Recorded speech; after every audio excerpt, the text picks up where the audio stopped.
On this episode of Better Than a Lecture, Dr. Carol Wilson travels to the continental shelf located off the coast of Louisiana and cores the bottom of the ocean. Bring it up. She's going to hit bottom, and then we're going to bring it up afterwards. Right now we are on the Louisiana continental shelf. This is pretty much what it looks like.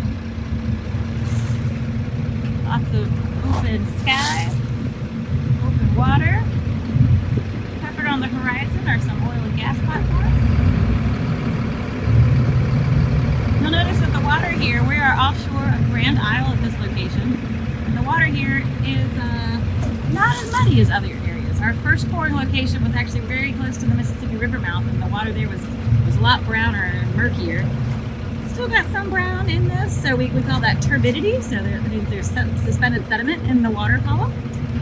Here it's a little bit less because we are probably about 30 miles or so away from the delta, the actual opening where the Mississippi River goes into the ocean here. And this is our multi-coring device. We're going to put this overboard. The multi-coring device will take sediment samples of the top 50 centimeters of the substrate. And you'll see here we've got 4 tubes that are empty right now. We're going to put this overboard, see what we can get. All right, and she's going down now. YouTube channel? There she goes. We'll bring it up. She's going to hit bottom, and then we're going to bring it up afterwards.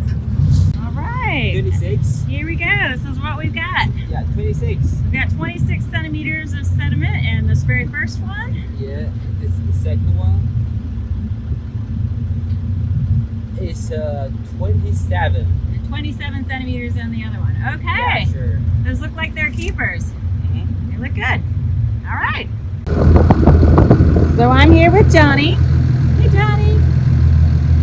And what we're doing is he is wrapping up an X-ray core from what we just collected.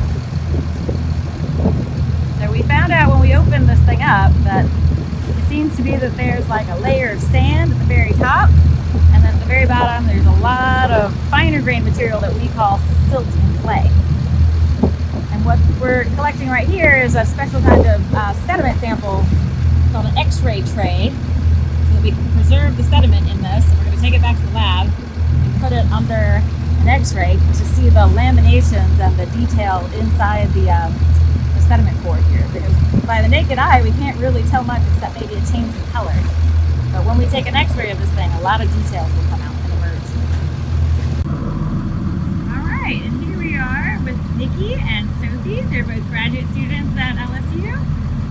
And what they've got is they've got one of our cores that's been put on what's called an extruder. That actually you spin it just like Nikki's doing right now.